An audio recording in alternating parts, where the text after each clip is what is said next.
nous allons aborder la notion de bloc dans le logiciel InDesign CS5. Le bloc est un élément fondamental à toute conception de mise en page sur InDesign.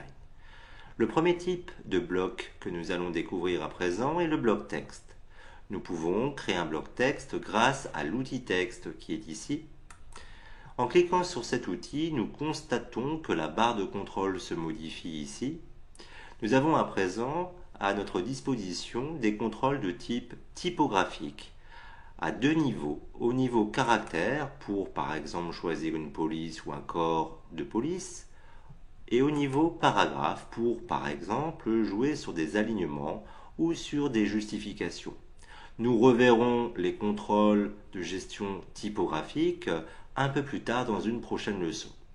Nous allons dessiner notre bloc texte comme cela en cliquant glissant. Voilà.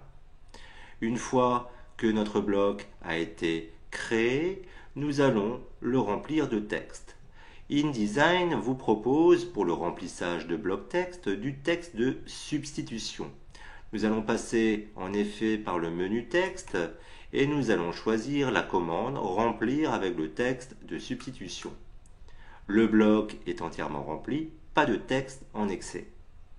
Nous allons à présent sur ce bloc faire quelques transformations. Pour cela, nous allons cliquer sur l'outil de sélection. L'outil de sélection permet, comme son nom l'indique, de sélectionner, de déplacer un bloc, mais vous constatez que votre bloc a à présent toute une série de poignées aux angles ou sur les côtés. Ces poignées vous permettront donc de réduire ou d'agrandir votre bloc, comme cela, en cliquant glissant. Je viens de réduire mon bloc texte. À présent, je constate que j'ai ici un nouvel indicateur visuel, un petit plus rouge. Cette indication me permet de savoir qu'il existe du texte en excès à ce bloc. En effet, j'ai réduit la taille du bloc, donc une partie de mon texte est à présent masquée. Je vais retrouver, en agrandissant à nouveau mon bloc, le texte masqué. Lorsque nous sélectionnons notre bloc, nous constatons ici que nous perdons les attributs typographiques dans la barre de contrôle. Elle propose à présent des options de gestion de blocs. Les propriétés de nos blocs sont ici. Nous allons étudier ces informations. Nous avons ici, par exemple, X, Y. C'est le positionnement de notre bloc sur la page. Les valeurs X et Y représentent la distance horizontale et verticale de notre bloc par rapport aux points 0 qui sont ici sur les règles. Attention, ce positionnement se fera toujours par rapport à un point du bloc qui servira de référence. Ce point, nous pouvons le fixer grâce à l'icône qui est ici.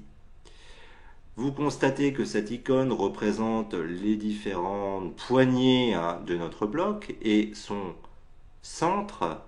Vous avez donc la possibilité de changer le point de référent et par voie de conséquence, bien évidemment, la position XY se modifiera. Alors nous prendrons comme habitude de toujours choisir le point référent situé en haut à gauche. Voilà. Il est possible d'utiliser dans les différents champs qui sont ici des opérateurs arithmétiques.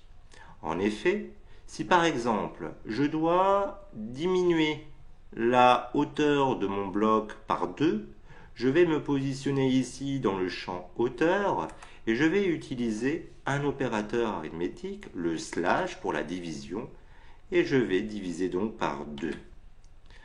Je valide ma saisie. J'ai bien divisé par 2 la hauteur du bloc. Je veux à présent rajouter à cette hauteur 20 mm de plus. Je vais utiliser l'opérateur plus 20. Voilà. Donc c'est bien pratique. Cela vous permettra d'éviter de faire des calculs. Le logiciel calculera à votre place. Nous allons supprimer notre bloc texte. Nous allons à présent créer un bloc image. Nous allons utiliser pour la création du bloc image cet outil. C'est un outil avec une croix hein, qui est le symbole du bloc image. Alors vous constatez qu'il existe en bas à droite de cet outil une petite coche. Alors cette petite coche est un indicateur visuel qui vous indique qu'il existe tout un tas d'autres outils masqués. Je vais donc prendre le rectangle et je dessine mon bloc image comme j'ai pu dessiner tout à l'heure un bloc texte. Donc ce bloc image, sa particularité, c'est cette croix hein, qui est un indicateur visuel.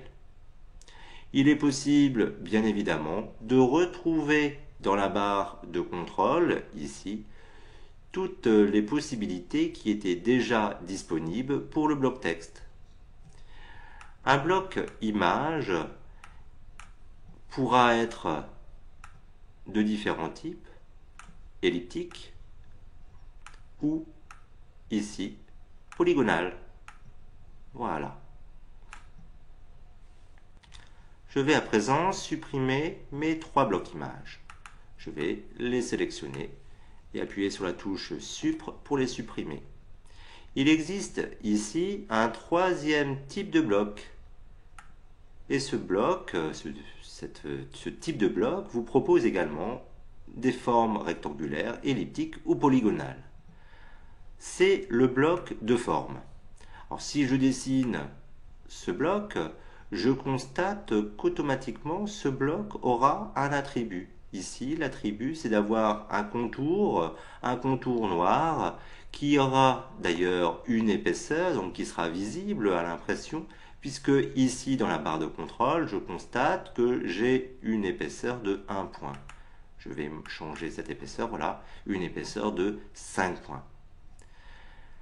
C'est un bloc un peu particulier. Ce type de bloc est un bloc qui n'a comme seul attribut qu'une couleur. C'est un bloc qui est déclaré comme non attribué. Si nous allons dans le menu Objet et dans Contenu, vous constatez qu'effectivement ce bloc est considéré comme non attribué. Donc ce bloc va exister, va être utile pour accueillir une couleur de fond ou un dégradé, etc. Je vais supprimer ce bloc. Nous allons à présent refaire un bloc image. Je vais prendre l'outil bloc image rectangulaire. Voilà, je dessine mon bloc.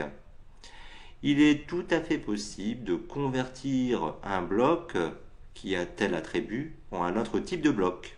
Ici, par exemple, ce bloc image, je décide maintenant de le convertir en bloc texte. Alors pour cela, il suffit de prendre l'outil texte et de cliquer dans notre bloc. Nous avons à présent un bloc qui est considéré comme un bloc texte.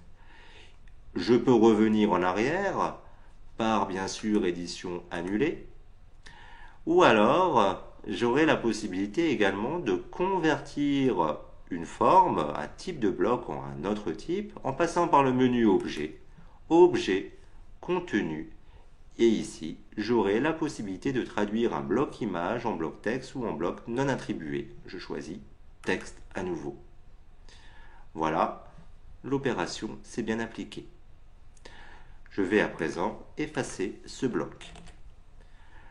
Nous voulons à présent créer un bloc image avec l'outil ellipse.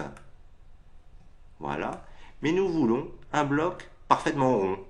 Pour ce faire, nous prenons donc notre outil elliptique et nous allons contraindre les proportions de notre bloc grâce à une touche de votre clavier, la touche Shift. J'entame la création, j'appuie sur Shift, j'ai bien une forme proportionnelle. Nous allons ensuite prendre l'outil texte, cliquer dans notre bloc pour traduire cette forme elliptique, ce bloc image elliptique, enfin ce rond, en bloc texte. Nous allons ensuite le remplir d'un texte de substitution. Menu texte, remplir avec le texte de substitution. Voilà. Je vais prendre mon outil de déplacement et déplacer ce bloc. J'ai la possibilité également de dessiner une forme non plus par rapport à un point de départ qui se situerait à l'angle supérieur gauche de la forme, comme c'est le cas ici. J'aimerais dessiner une forme en fixant le point central, en démarrant donc mon dessin par le point central. Je me positionne ici et pour fixer comme point de départ à ma création le point central, je vais appuyer sur Alt. Et vous constatez que je dessine ici une forme par son centre. Si je rajoute Shift, j'aurai une forme proportionnelle. Nous allons supprimer à présent ces blocs. Alors, il y a un outil de dessin, de bloc, qui est un peu particulier, c'est l'outil bloc polygonal. Donc, si je dessine avec cet outil, j'ai bien un polygone, et il existe d'autres possibilités avec cet outil. En effet, si je prends l'outil, j'amorce mon dessin, et j'utilise les flèches directionnelles de mon clavier, la flèche qui fait monter, vous allez constater que votre bloc va se diviser. Et si j'utilise, sans lâcher le bouton gauche de ma souris, donc toujours en mode création, la flèche qui descend vers le bas, je vais au contraire simplifier. Si j'utilise la flèche qui part vers la droite, je vais diviser, etc. Donc c'est un outil un peu particulier qui vous crée, comme vous pouvez le constater, des formes un peu particulières. Ce n'est pas un outil que vous utiliserez énormément, mais il est intéressant de savoir, de connaître ces petits raccourcis clavier pour l'utiliser de manière optimale.